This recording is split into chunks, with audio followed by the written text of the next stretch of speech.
ভালোবাসা কি একতরফা হয়ে দাঁড়িয়েছে? স্বামী স্ত্রীর মধ্যে কি অশান্তি চরমে?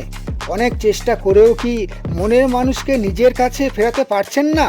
চিন্তা করবেন না, আজ আমি আপনাদের জন্য নিয়ে এসেছি একটি অতি প্রাচীন এবং পরীক্ষিত বশীকরণ মন্ত্র। ভিডিওটি না কেটে শেষ পর্যন্ত দেখুন, কারণ একটি ছোট্ট ভুল আপনার পরিশ্রমকে বৃথা করে দিতে পারে। এই কাজটি করার জন্য খুব বেশি জিনিসের প্রয়োজন নেই। আপনার লাগবে এক চিমটি সিঁদুর, একটি ভোজপত্র বা সাদা কাগজ, একটি মাটির প্রদীপ, সর্ষের তেল বা ঘি। এবার মন দিয়ে শুনুন সেই শক্তিশালী মন্ত্রটি হলো ওং নম কামাখ্যা দৈব্যই অমুক মে বশ্যময় সাহা। এখানে অমুকের জায়গায় আপনি আপনার যাকে বশ করতে চান তার নাম বলতে হবে। যে কোনো শনিবার বা মঙ্গলবার রাত 10টার পর নির্জনে বসে আসন পেতে বসুন।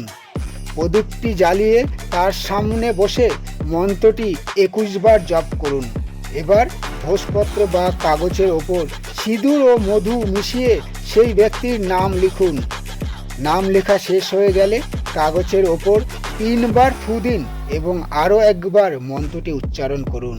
সবশেষে কাগজটি ভাঁজ করে কোনো প্রবাহিত জলে ভাসিয়ে দিন বা নির্জন স্থানে মাটির নিচে চাপা দিন।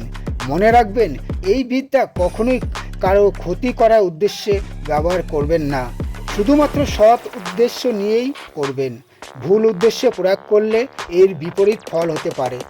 ভিডিওটি ভালো লাগলে লাইক দিন এবং আপনার অভিজ্ঞতার কথা কমেন্টে জানান। আর এই ধরনের আরও টোটকা পেতে ও মন্ত্র জানতে আমাদের প্রাচীন বিদ্যা চ্যানেলটি সাবস্ক্রাইব করে বেল আইকনটি প্রেস করে রাখুন। ভালো থাকবেন, সুস্থ থাকবেন। দেখা হচ্ছে পরবর্তী ভিডিওতে। ধন্যবাদ।